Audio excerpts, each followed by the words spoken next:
అన్నమయ్య జిల్లా మదనపల్లిలో బాలిక హత్య ఘటన తీవ్ర ఉద్రిక్తతకు దారితీసింది. నిందితుడిని కఠినంగా శిక్షించాలంటూ స్థానికులు ఆగ్రహంతో జాతీయ రహదారిపై బైఠాయించి ఆందోళన చేపట్టారు. హంతకుడిని తమకు అప్పగించాలని డిమాండ్ చేస్తూ భారీగా తరలివచ్చారు. ఈ క్రమంలో బాలిక మృతదేహాన్ని చూస్తానంటూ ముందుకు వచ్చిన ఓ వ్యక్తిపై అనుమానంతో స్థానికులు దాడి చేయడంతో పరిస్థితి మరింత ఉద్రిక్తంగా మారింది. పోలీసులు రంగంలోకి దిగి నిరసనకారులను శాంతింపజేసేందుకు ప్రయత్నిస్తున్నప్పటికీ కూడా పట్టణంలో భారీగా జనం మోహరించడంతో అక్కడ ఉత్కంఠ కొనసాగుతోంది.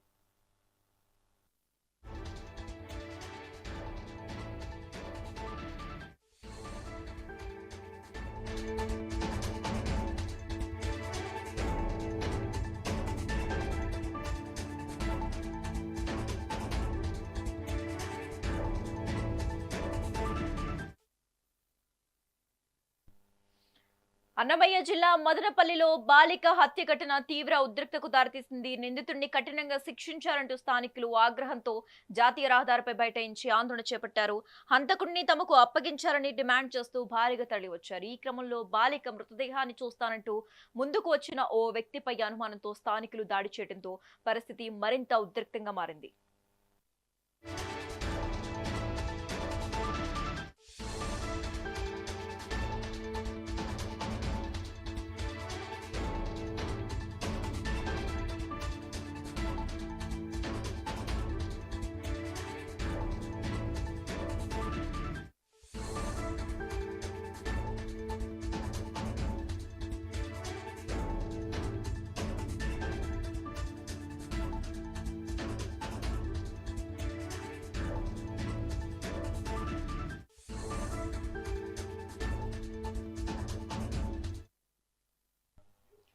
అన్నమయ్య జిల్లా మదనపల్లిలో బాలిక హత్య ఘటన తీవ్ర ఉద్రిక్తతకు దారితీసింది. నిందితుడిని కఠినంగా శిక్షించాలంటూ స్థానికులు ఆగ్రహంతో జాతీయ రహదారిపై బైఠాయించి ఆందోళన చేపట్టారు. హంతకుడిని తమకు అప్పగించాలని డిమాండ్ చేస్తూ భారీగా తరలివచ్చారు. ఈ క్రమంలో బాలిక మృతదేహాన్ని చూస్తానంటూ ముందుకు వచ్చిన ఓ వ్యక్తిపై అనుమానంతో స్థానికులు దాడి చేయడంతో పరిస్థితి మరింత ఉద్రిక్తంగా మారింది. పోలీసులు రంగంలోకి దిగి నిరసనకారులను శాంతింపజేసేందుకు ప్రయత్నిస్తున్నప్పటికీ పట్టణంలో భారీగా జనం మోహరించడంతో ఉత్కంఠ కొనసాగుతోంది.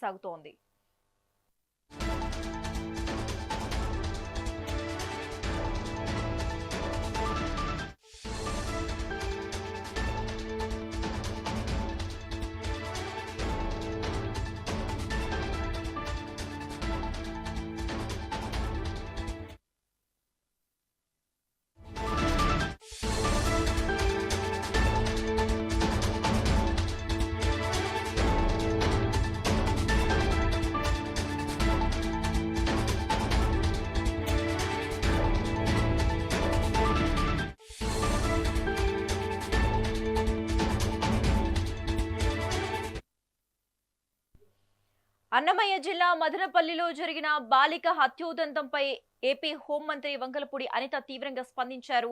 ఈ ఘటనపై విచారం వ్యక్తం చేసిన అనిత బాధిత కుటుంబానికి ప్రభుత్వం అండగా ఉంటుందని భరోసా ఇచ్చారు. నిందితుడు మితిమీరిన మద్యం మత్తులో ఈ ఘాతుకానికి పాల్పడినట్లు ప్రాథమిక విచారణలో తేలిందని మంత్రి వెల్లడించారు. నిందితుడిపై ఫోక్సో చట్టం కింద కేసు నమోదు చేశామని, అతనికి ఎట్టి పరిస్థితుల్లోనూ బెయిల్ రాకుండా కఠిన చర్యలు తీసుకుంటామని స్పష్టం చేశారు. అరాచకాలకు పాల్పడే వారిపై ప్రభుత్వం అత్యంత కఠినంగా వ్యవహరిస్తుందని హోంమంత్రి హెచ్చరించారు.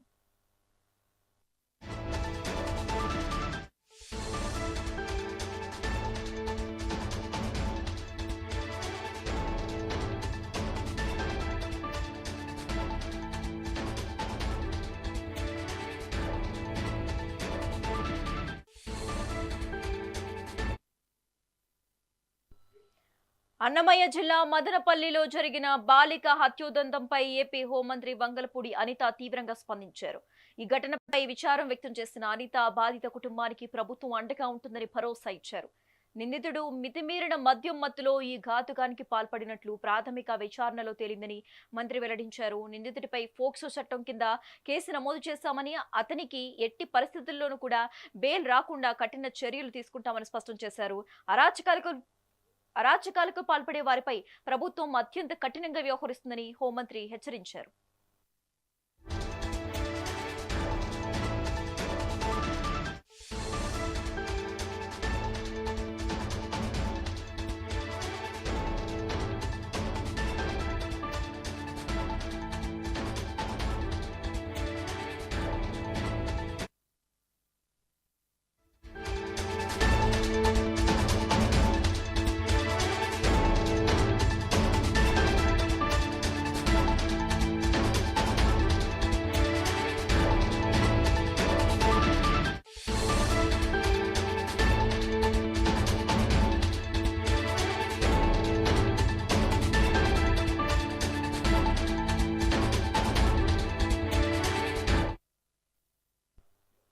ఈ నెల 21న పల్నాడు జిల్లా వినుకొండలో సీఎం చంద్రబాబు పర్యటించనున్నారు. ఈ నేపథ్యంలో జిల్లా కలెక్టర్ కృతికా శుక్లా మంగళవారం వినుకొండలో విస్తృతంగా పర్యటించి ఏర్పాట్లను సమీక్షించారు.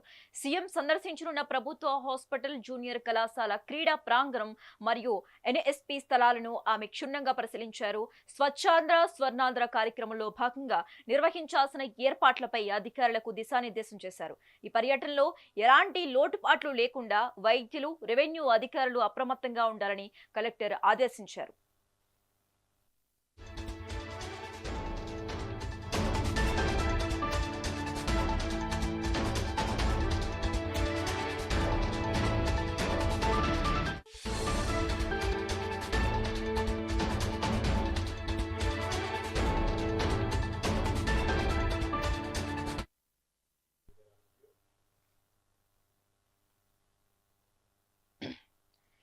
ఈ నెల 21న పల్నాడు జిల్లా వినుకొండలో సీఎం చంద్రబాబు పర్యటించనున్నారు. ఈ నేపథ్యంలో జిల్లా కలెక్టర్ కృతికా శుక్లా మంగళవారం వినుకొండలో విస్తృతంగా పర్యటించి ఏర్పాట్లను సమీక్షించారు. సీఎం సందర్శించనున్న ప్రభుత్వ హాస్పిటల్, జూనియర్ కళాశాల, క్రీడా ప్రాంగణం మరియు ఎన్ఎస్పీ స్థలాలను ఆమె క్షుణ్ణంగా పరిశీలించారు. స్వచ్ఛాంధ్ర స్వర్ణాంధ్ర కార్యక్రమంలో భాగంగా నిర్వహించాల్సిన ఏర్పాట్లపై అధికారులకు దిశానిర్దేశం చేశారు. ఈ పర్యటనలో ఎలాంటి లోటుపాట్లు లేకుండా వైద్యులు, రెవెన్యూ అధికారులు అప్రమత్తంగా ఉండాలని కలెక్టర్ ఆదేశించారు.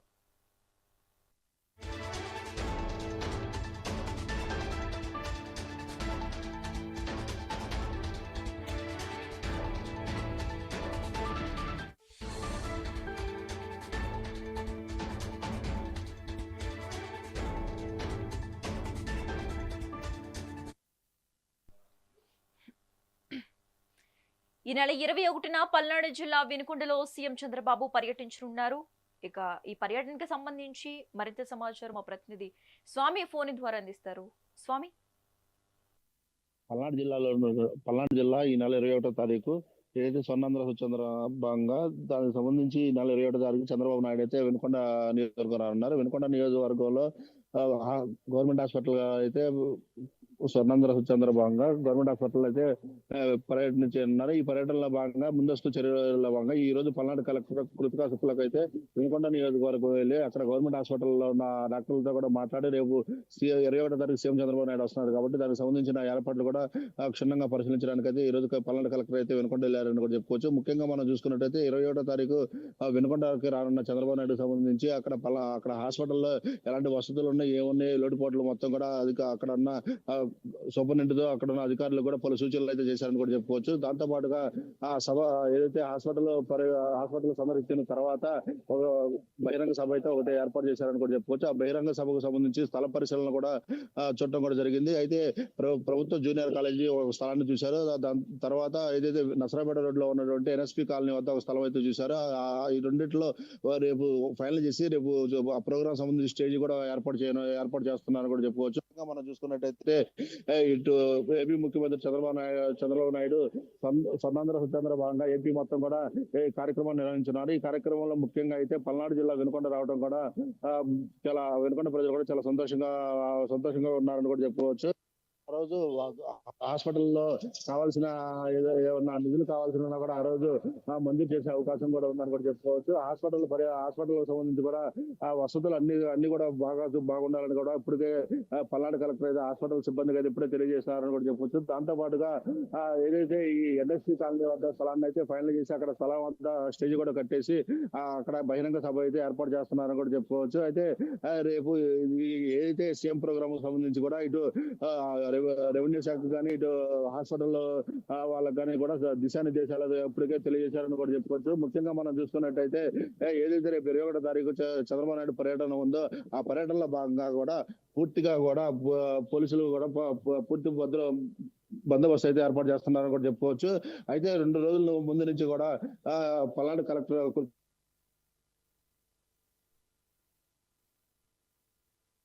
థ్యాంక్స్ ఫర్ ది అప్డేట్స్ స్వామి.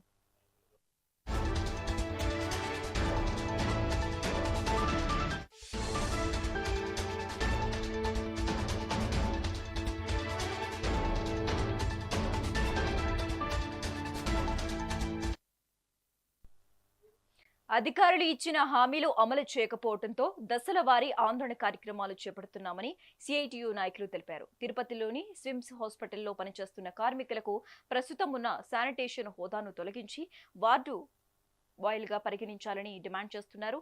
కార్మికులకు సంబంధించిన ఆస్కీ కమిటీ నివేదికను బయటపెట్టి కార్మికులకు వేతనాలు వెంటనే చెల్లించాలన్నారు. ఈ న్యాయమైన డిమాండ్లను అమలు చేయాలని కోరుతున్నప్పటికీ అధికారులు సరైన చర్యలు తీసుకోకపోవడం తీవ్ర అసంతృప్తిని కలిగిస్తుందని మండిపడ్డారు. శానిటేషన్ హోదాను రద్దు చేస్తామని ఆ సమ్మె కాలంలో పెట్టినటువంటి 12 డిమాండ్లను బేషరతుగా అంగీకరించి ఈ సమస్యలు పరిష్కరిస్తామని చెప్పి ఆ సందర్భంగా సమ్మె చేస్తున్నటువంటి కార్మికుల దీక్ష దగ్గరకు వచ్చి అధికారులందరూ కూడా మాకు 3 నెలలు గడువు ఇవ్వండి, 3 నెలలు గడువిస్తే ఈ సమస్యలన్నీ కూడా పరిష్కరిస్తామని చెప్పి అధికారులందరూ కార్మికులు చేస్తున్న దీక్షా శిబిరం వద్దకు వచ్చి హామీ ఇచ్చారు. అందరూ పెద్ద కలెక్టర్ గారు దీనిపైన కొంత చొరవ చూపిస్తున్నారు. ఈ సమస్య పరిష్కారం అయిపోతుంది, పెద్దలందరూ వచ్చి అడిగారు కాబట్టి మనం గడువు ఇద్దామని చెప్పి 3 నెలల గడువు ఇవ్వడానికి ఆ రోజు కార్మికులందరూ అంగీకరించి 3 నెలల గడువు ఇవ్వడం జరిగింది. 3 నెలల గడువు ఇచ్చిన తర్వాత అధికారులు దీనికి సంబంధించి సమస్యకు సంబంధించి మేము 3 ఐఏఎస్ అధికారులతో ఒక కమిటీ ఏర్పాటు చేస్తాం. ఆ కమిటీ ఏ నివేదిక ఇస్తే ఆ నివేదిక ఆధారంగా సమస్య పరిష్కరిద్దామని చెప్పి కూడా తెలియజేశారు. వాళ్ళు చెప్పినట్టు కమిటీ అయితే 3 ఐఏఎస్ అధికారులతో యాస్కీ అనే కమిటీని ఏర్పాటు చేశారు. ఆ కమిటీ వచ్చింది, మొత్తం కూడా పరిశీలన చేసి సమస్యలు మొత్తం అధ్యయనం చేయడం జరిగింది. అధ్యయనం చేసిన తర్వాత ఆ కమిటీ నివేదిక కూడా టీటీడీఈఓకి పంపించడం జరిగింది. ఆ నివేదిక పంపించి నెల రోజులు దాటిపోతా ఉంటే ఇప్పటి కూడా ఆ నివేదిక ఏముందో కనీసం దాన్ని బయట పెట్టనంటే ఆ నివేదికను కూడా కనీసం బయట పెట్టే పరిస్థితిలో లేకుండా పరిస్థితి ఉంది. శానిటేషన్ హోదాను ప్రణాళికాబద్ధంగా రీసర్వే నిర్వహించాలని కృష్ణా జిల్లా కలెక్టర్ డికే బాలాజీ అధికారులకు సూచించారు. చల్లపల్లి, కోడూరు మండలాల్లో కలెక్టర్ పర్యటించారు. చల్లపల్లి మండలం మాజేరు గ్రామంలో జరుగుతున్న భూముల రీసర్వేను పరిశీలించారు. అక్కడ ఉన్న రైతులతో మాట్లాడి పలు సమస్యలను అడిగి తెలుసుకున్నారు. అనంతరం పాలెం గ్రామంలో భూ రీసర్వేను పరిశీలించారు. ఈ సందర్భంగా రీసర్వేలో రైతులు అధికారులకు సహకరించారని తెలిపారు. భూ సర్వేను సమర్థవంతంగా నిర్వహించడానికి అన్ని ఏర్పాట్లు చేశామన్నారు. గట్టు కూడా ఉంది. ఆ గట్టు బేసిస్ పైన మీరు చేసుకొని వెళ్ళారు. గట్టు బేసిస్ మీద రైతుల సమక్షంలోనే వాళ్ళని తీసుకెళ్లి వాళ్ళ హద్దులు చూపించమని వాళ్ళ దగ్గర పాయింట్లు తీసుకొని అట్లాగే వాళ్ళ మధ్య ఉన్న టోబర్ డీటెయిల్స్ బోధు కానీ మాకు తెలియదు. అట్లాగే రైతు వచ్చినప్పుడే తీసుకొని ఈ బోధు వీళ్ళది వచ్చింది సార్. ఈ బోధు కూడా రైతు వారి బోధు వీళ్ళ పొలంలో ఉన్న బోధు నోట్ చేసుకుంటాం సార్. మాకు ఇప్పుడైతే ఒక టీమే సార్, 2 విఎస్సీ ఉన్నారు. దానివల్ల మేము వ్యాలిడేషన్ చేస్తున్నాం. అంటే మెయిన్ అనేది ఏమంటే అలా కదమ్మా, ఇది ఒక బ్లైండ్ పార్సల్ ఉంది, ఇది ఒక సర్వే నెంబర్. ఈ సర్వే నెంబర్లో ఎంతమంది అయినా ఉండొచ్చు. ఈ ఒక్క సర్వే నెంబర్ మీకు కంప్లీట్ అయిపోతే ఈ సర్వే నెంబర్లో ఏమైనా ఇష్యూ ఉంటే మీరు ఆర్డర్స్ ఇచ్చేయడం బెటర్. ఇది పోరం బుక్, ఈ ఫాలో పోరం బుక్ వీళ్ళకి ఇంటిమేట్ చేస్తున్నాం. మళ్ళీ తర్వాత మీకు ఇంత పట్టాలని ఉంది, ఇంత పోరం బుక్ ఉంది, మీ డాక్యుమెంట్ వైజ్ ఇంత ఎక్స్టెంట్ ఉంది అని చెప్పేసి అంతే కదా. తీసుకుని ఈరోజు కోడూరు మండలం సాలెంపాలెంలో రీసర్వే ఎలా జరుగుతుంది అని క్షేత్రస్థాయిలో పరిశీలన చేయడం జరిగింది. యాక్చువల్లీ రైతులకి భూమి పైన నిజ నిర్ధారణ చేసేది గ్రౌండ్ ట్రూతింగ్ అంటాము. ఆ భూమి నిజ నిర్ధారణ చేసే దానికి మునుపు రైతులకి నోటీసులు ఇస్తున్నారా లేదా అనేది అడిగి తెలుసుకోవడం జరిగింది. రైతులందరూ కూడాను పాజిటివ్గా మాకు రైతు నోటీస్ 3 రోజుల ముందరే ఇస్తున్నారు, వచ్చి మేము పాయింట్ చూపించిన తర్వాత పాయింట్స్ అన్ని ఫైనలైజ్ చేస్తున్నారని చెప్పడం జరిగింది. అంతేకాకుండా రెవెన్యూ సిబ్బందికి విస్తీర్ణాల్లో ఏమైనా రికార్డులో ఉన్న విస్తీర్ణం భూమిలో ఉన్న విస్తీర్ణంలో తేడా వస్తే దాన్ని ఎలా పరిష్కరించాలి అని ప్రభుత్వ నిబంధనలు అన్నీ కూడా ఎక్స్ప్లెయిన్ చేయడం జరిగింది. సో ఎవరికి ఇబ్బంది లేనట్టు రీసర్వే క్లియర్గా చేస్తాము. సో అంతేకాకుండా ఇక్కడ గ్రామంలో రైతులందరూ కూడా షరతు గల పట్టాకి సంబంధించి 22 పడడం వల్ల కొంచెం రిజిస్ట్రేషన్ ఇబ్బంది అయింది అని చెప్పారు. ఆ విషయం ఆల్రెడీ ప్రభుత్వ దృష్టికి కూడా పెట్టడం జరిగింది. ఇప్పుడు త్వరలోనే దానికి కూడా ఒక పరిష్కారం అనేది మనకి దొరుకుతుంది. యాక్చువల్లీ మళ్ళీ ఇక్కడ మన కృష్ణా రివర్ కరకోడు కొంచెం పూడుకుపోవడం వల్ల దానికి సాల్ట్ వాటర్ అనేది అంతా పంట పొలాలకు వస్తూ ఉంది అని కూడా చెప్పారు. దానికి ఇరిగేషన్ డిపార్ట్మెంట్స్తో ఆల్రెడీ మాట్లాడడం జరిగింది. ఒకసారి వాళ్ళ క్షేత్రస్థాయిలో విజిట్ చేసి దానికి ఏం పరిష్కారం చేయాలి అనేది నివేదిక సమర్పించాలని ఆదేశించడం జరిగింది. వారి నివేదిక బట్టి మళ్ళీ తగు చర్యలు తీసుకుంటారు. ఈరోజు ప్రకాశం జిల్లా దర్శిలో మహాశివరాత్రిని పురస్కరించుకుని అన్నపూర్ణ సమేత కాశీ విశ్వేశ్వర స్వామి రథోత్సవం కన్నుల విందుగా సాగింది. ఆ మహాశివుని రథాన్ని ముందుకు నడిపించేందుకు వేలాది మంది భక్తులు పోటీపడ్డారు. సాంస్కృతిక కార్యక్రమాలు, మహిళల కోలాట ప్రదర్శన, చిన్నారులు కూచిపూడి కళానృత్యంతో అందరినీ ఆకట్టుకున్నారు. రథోత్సవ కార్యక్రమంలో టీడీపీ ఇన్ఛార్జ్ గొట్టిపాటి లక్ష్మి దంపతులతో పాటు కనిగిరి జనసేన ఇన్ఛార్జ్ వరికూటి నాగరాజు పాల్గొన్నారు. ఎటువంటి అవాంఛనీయ సంఘటనలు చోటు చేసుకోకుండా పోలీసులు పటిష్ట బందోబస్తు ఏర్పాటు చేశారు.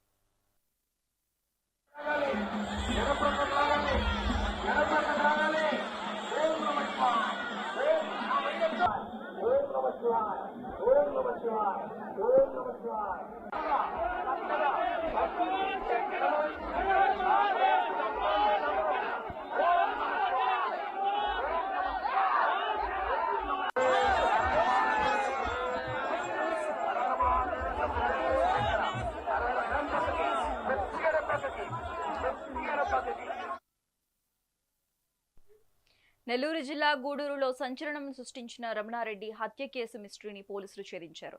కేవలం 4 గ్రాముల బంగారు ఉంగరం కోసం ఈ దారుణ హత్య జరిగినట్లు విచారణలో తేలింది.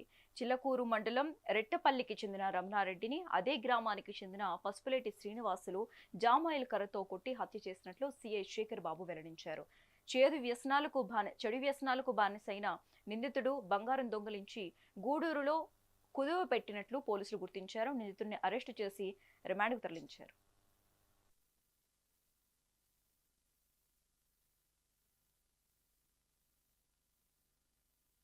ఏడెం రమణారెడ్డి సుమారు వయసు 83 సంవత్సరాలు. అతను రెగ్యులర్గా అతనుకున్న గేదెలు బర్రెలు మేపుకుంటా రోజు పొలానికి వెళ్ళి రెగ్యులర్గా సాయంత్రం 5-5:30 మధ్యలో ఇంటికి తిరిగి వస్తూ ఉంటాడు. 13వ తారీఖు ఉదయం అదేవిధంగా గేదెలు మేపుకోవడానికి పొలాలకు జామాయిల తోటలకు వెళ్ళి రాలేదని చెప్పేసి 14వ తారీఖు రిపోర్ట్ ఇచ్చారు.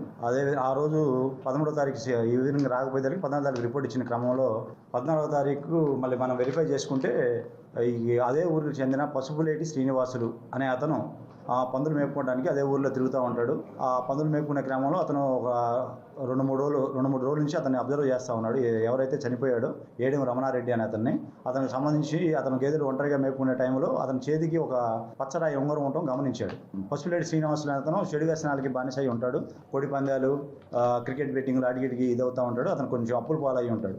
దానిని మనసులో పెట్టుకొని ఇతను ఏ విధంగా ఒంటరిగా ఉంటాడు కాబట్టి ఇతన్ని చేసి అతను ఉంగరం తీసుకోవాలని చెప్పేసి ప్లాన్ ప్రకారం చేసుకొని అదే రోజు 13వ తేదీ సుమారు 5 గంటల సమయంలో అతను ఒంటరిగా ఉండటం గమనించి అతన్ని ఆ జామాయిల తోటలో ఎక్కడైతే మన సీనా ఫెన్స్కి వెళ్ళామో ఆ జామాయిల తోటలో వెళ్ళి అతను పందులు మేపుకోవడానికి ఉపయోగించే ఒక జామాయిల కర్ర కొంచెం లావుగా ఉంటుంది, సుమారు 6 అడుగుల పొడవు ఉంది.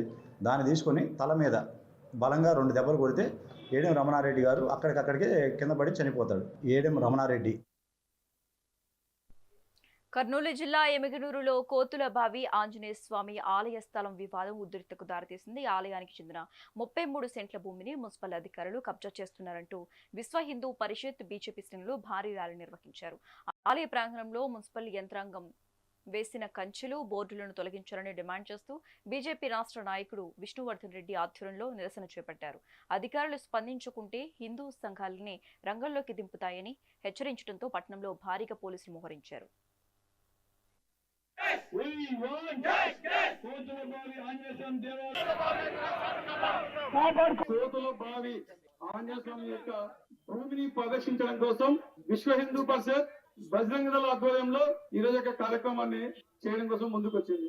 ఏంటి ఈ కార్యక్రమం అంటే దేవాలయ యొక్క భూమి 33 సెంట్లు ఉందని అధికారికంగా మున్సిపల్ కమిషనర్ మనం అడిగిన చట్టం ద్వారా ఇచ్చేటువంటి సమాచార హక్కు చట్టం ద్వారా 33 సెంట్లు దేవాలయానికి సంబంధించిన భూమిని వాళ్ళు ఇచ్చేటువంటి సమాచారం మేమే తొలగిస్తాం.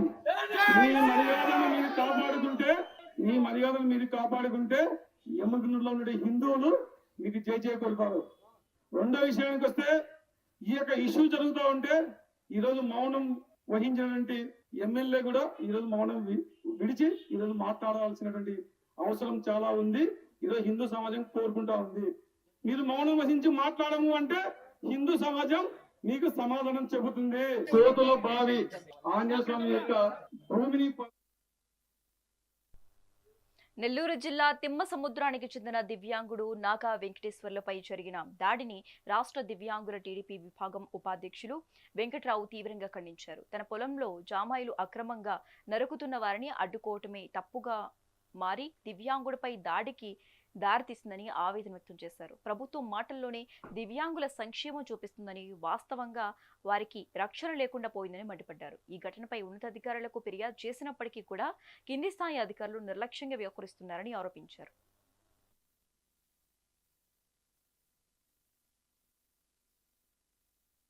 చంపేస్తామని బెదిరిస్తున్నా సార్.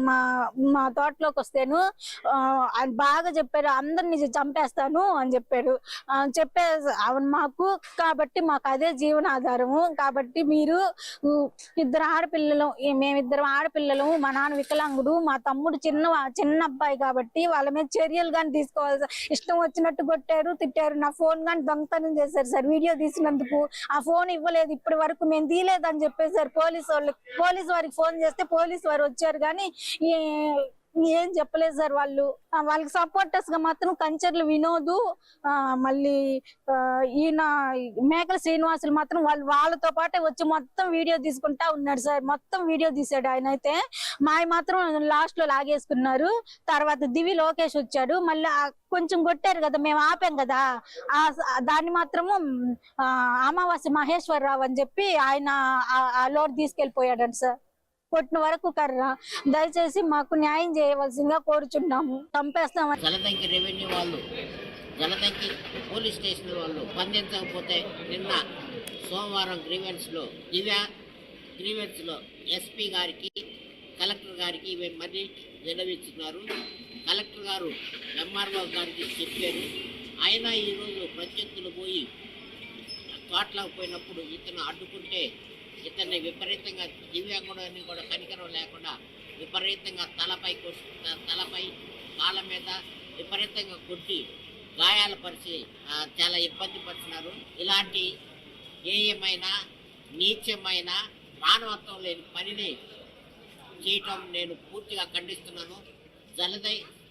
ఉదయగిరి నియోజకవర్గంలో దివ్యాంగుడు కంటూ ఎట్టి పరిస్థితుల్లో అసలు ఇక్కడ ప్రొటెక్షనే లేదు. ఎందుకంటే ఇసుకపల్లిలో ఒక మనోహర్ అనే ఇసుకపల్లిలో పటాపురం మండలం ఇసుకపల్లిలో అక్కడ ఒక వికలాంగుడు ఉంటే తన ఫ్యామిలీలోనే ఇద్దరు కొడుకులుంటే ఒకటి వికలాంగుడైతే ఆ వికలాంగుడికి కూడా ఈ సెంటు భూమి కూడా ఇవ్వకుండా 13 ఎకరాలు ఉంటే సెంటు భూమి కూడా ఇవ్వకుండా అతన్ని ఇబ్బంది పడుతుంటే సిఐ దగ్గరికి పోతే సిఐ చూస్తానని చెప్పి అన్యాయంగా ఇంతవరకు కూడా కేసు తీసుకోలేదు. జలదంకి రెవెన్యూ వాళ్ళు, జలదంకి పోలీస్ స్టేషన్ వాళ్ళు స్పందించారు. తిరుపతిలోని యాదవ భవనంలో బీసీ సంఘాల ఆధ్వర్యంలో బీసీ సింహ గర్జన సభకు సంబంధించిన పోస్టర్ను ఆవిష్కరించారు. ఈ కార్యక్రమాన్ని బీసీవై పార్టీ ఆధ్వర్యంలో నిర్వహించనున్నట్లు నాయకులు వెల్లడించారు. ఈ సందర్భంగా ఎస్సీ, ఎస్టీ, బీసీ సంఘాలు, మైనార్టీ సంఘాల ప్రతినిధులు ఫిబ్రవరి 22న విజయవాడలో జరగనున్న బీసీ సింహ గర్జన సభను విజయవంతం చేయాలని పిలుపునిచ్చారు. బీసీల హక్కుల సాధన కోసం నిర్వహిస్తున్న ఈ సభకు రాష్ట్రం నలుమూలల నుంచి భారీ ఎత్తున ప్రజలు హాజరు కావాలని కోరారు.